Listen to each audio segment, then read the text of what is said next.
Well, hello everyone and welcome to another very exciting episode here on the My Gardener channel. I know you are going to love this one because we always get asked about the benefits of growing a garden and some of the additional things that people might not think about. You all have asked us, hey, Luke, I want to see some stuff that isn't normally talked about with vegetable gardening. And so this is hopefully going to be really fun to talk about. This is going to be a discussion, and it's going to be how to live like a millionaire, how to live the healthiest and wealthiest life by simply growing vegetables.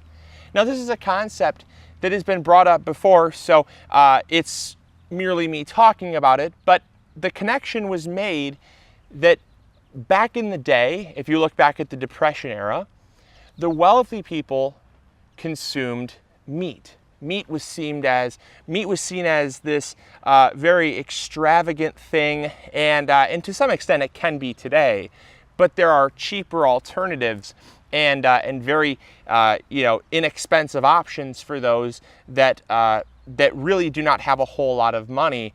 And so you look at meat in the grocery store, you can pick up a hamburger for 80 cents a pound, 90 cents a pound at times when it's on sale. So that's very inexpensive when it comes to how it was perceived back in the day. And the poor people, the impoverished people, the hobos of the day, the people that rode railroads, they actually lived off of vegetables, the scraps. Many people farmed, and so when they worked on the farm, they got the scraps. And that's where things like soups came about, or stews. Beef stew got, the tiny little beef remnants from the people that they worked for. They'd take that back, throw it in a pot with vegetables and water, make a beef stew. And so you saw, these poor, impoverished people living off of vegetables. But now it's quite literally switched. If you see the wealthiest people in America, or the wealthiest people in the world, or people in Hollywood, they're all raving about their healthy, clean diets. And that's because access to fresh fruits and vegetables has actually surpassed access to meat. It's an astounding concept that just has really occurred in the past 5 or 10 years, where the population is actually shifting to a more healthful and healthy approach to where most of their diet is consisting of vegetables and maybe a small side of meat.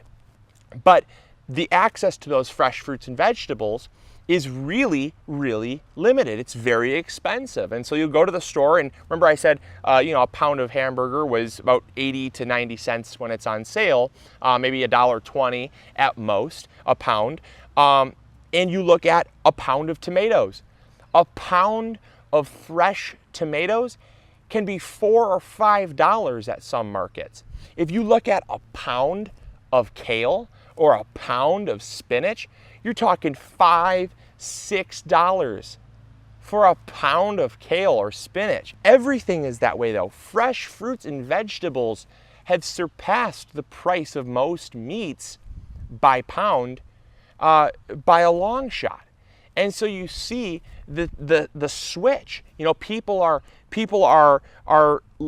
those that are in wealthier communities are able to have access to all this fresh food, and they're bragging about their healthy, clean diets. And those that have low income, even blue collar jobs that might be fairly well off in considering the whole world.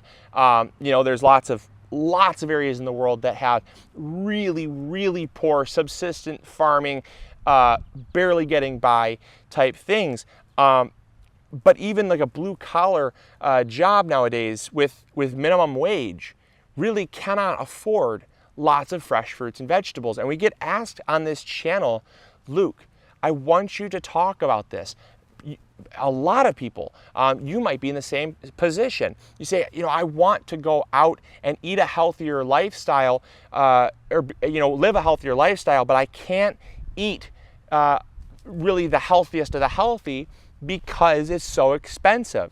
And I'm sitting here thinking, do I have a resource that I could possibly demonstrate how you could eat the healthiest lifestyle possible? I mean, gee, I'd have to sit here and think about this for a while. So absolutely, grow it yourself. Grow it yourself. Grow what you like to eat. Grow the most nutrient-dense stuff possible. Grow the stuff that's expensive in stores. Prime example, potatoes, they're fairly inexpensive. We still grow some here. We're growing a bed and a half here. But potatoes you can buy at a farmer's market or the grocery store for very inexpensive. You can buy a 20-pound bag of potatoes for $3.50, $4. So definitely very inexpensive when, considering the price per pound. Stuff that's way more expensive, greens, radishes, perishables like tomatoes that are very, very short shelf life, cucumbers even. Herbs are so expensive in the stores. You can live the healthiest life you can possibly be living, and living like people that are millionaires and billionaires, and you don't have to ever become a millionaire and a billionaire to be eating and living like they are. And to see the benefits of it is truly remarkable. Now, I don't want to make this a whole discussion about income and income inequality, anything like that. That's not what I want to even turn this into. What I simply have to say is it's very interesting to see the shift in cultural values of the things that were valued back in the day and the things that were valued now. And it's really remarkable. I mean, you can even go back as far as the days of Rome, when the Roman Empire was ruling. It was like the meat was seen as this grandiose thing, and everyone always dreamt of having big plates of meat and chicken, and there was just mounds of meat everywhere because that was seen as that iconic wealth status symbol. But now it's really about fresh, colorful, vibrant, healthy foods that give you energy, give you nutrition, help you just feel like a better human being. And I've experienced this. I've experienced this every single day. I've chosen to live a more healthy lifestyle. And I'm telling you, for the past couple months, I've been trying my very hardest to eat about 90 to 95% plant-based, really going almost totally off of dairy and meat and stuff like that. And I'll have it on occasion. It's nothing ethical that I'm more concerned about. It's healthful that I'm concerned about. It's my body and how I want to be living my life. And I want to live a very long, rich, and vibrant life. So I'm very excited about this, and I thought I'd bring it all to you. And a lot of people don't always, a lot of people are going to disagree. A lot of people out there will still say, that meat is the wealth status symbol. And I would agree to a certain extent. Certain cuts of meat, filet mignon or Kobe beef, there's definitely a price tag put on those for the wealthy, upper class citizen that wants to eat that on a daily basis. But you still cannot argue that the price of fruits and vegetables was kind of a subsistence thing back in the day, and now it has become kind of the icon of the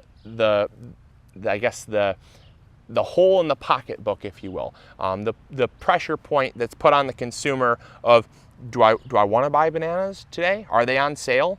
I don't know. I have to give up something else to afford this fresh produce. And people always say, how much do you spend on fresh produce? Oh, I spend $100 a week on fresh produce. And it's like, oh my gosh, like that's I can't spend that a week on fresh produce. Grow it yourself, folks. grow it yourself. So we're gonna be doing a lot more on this. I just wanted to bring that out to you guys. I thought it was an interesting topic, and I'd be interested in seeing your input in the comments box below. And definitely, you know, if we disagree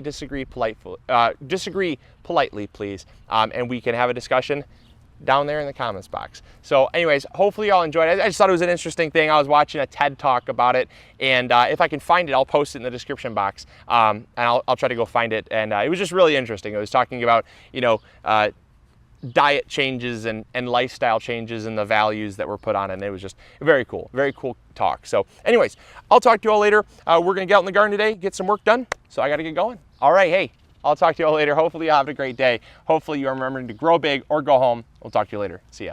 Bye.